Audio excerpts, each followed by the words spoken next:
Pelo chão, pelo amor, pelo sangue, pela cor, fidelidade, lealdade em nome do Senhor.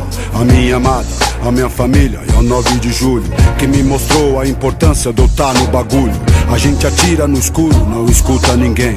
Não adianta o sermão e a tempestade que vem. Não sei se tem alguma coisa a ver com um destino, mas os problemas são B.O. desde pequenino. O rap é hino pra mim, já estava escrito, neguinho. Um baianinho assim, que anda perto do fim. Sim, a nossa escola sempre é cara. O tempo é rei, disso eu sei, o relógio não para. Cara, ferida sara, mas na alma não tem cura. Na sua arrogância ou na sua humildade pura. Se segura que te ofereço é muito bom.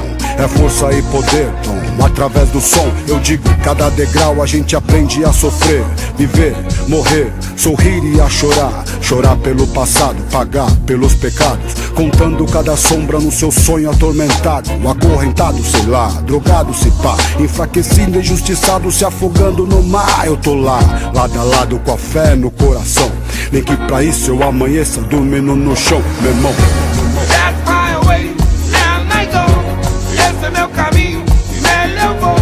Eu gosto de pensar que a luz do sol vai iluminar o meu amanhecer. Mas se na manhã o sol não fugir, por trás das nuvens cinza tudo vai mudar. A chuva passará e o vento vai abrir. A luz do novo dia sempre vai estar pra clarear você, pra iluminar você, pra proteger, pra inspirar, pra alimentar você, pra clarear você, pra iluminar você, pra proteger, pra inspirar e alimentar você. Revolução se aproxima, se prepare. Pegue suas armas, marcha, Apache, nunca pare. Encare a guerra de frente, mesmo sendo ruim. Somos soldados e sobreviventes sempre até o fim. Olhe pra mim e veja o quanto eu andei. Envelheci, eis-me aqui, nunca abandonei.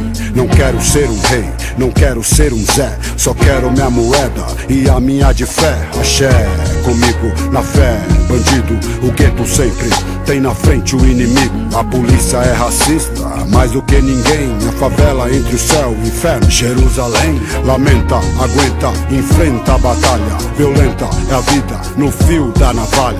A falha é mundial, espiritual, um fuzil. É um texto dantesco de Shakespeare, tio. Você já viu sangue e pobreza demais?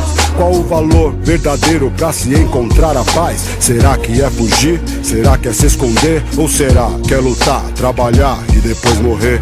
Pode crer, veja você, vários elite na disposição, situação e no apetite. Acredite que você pode.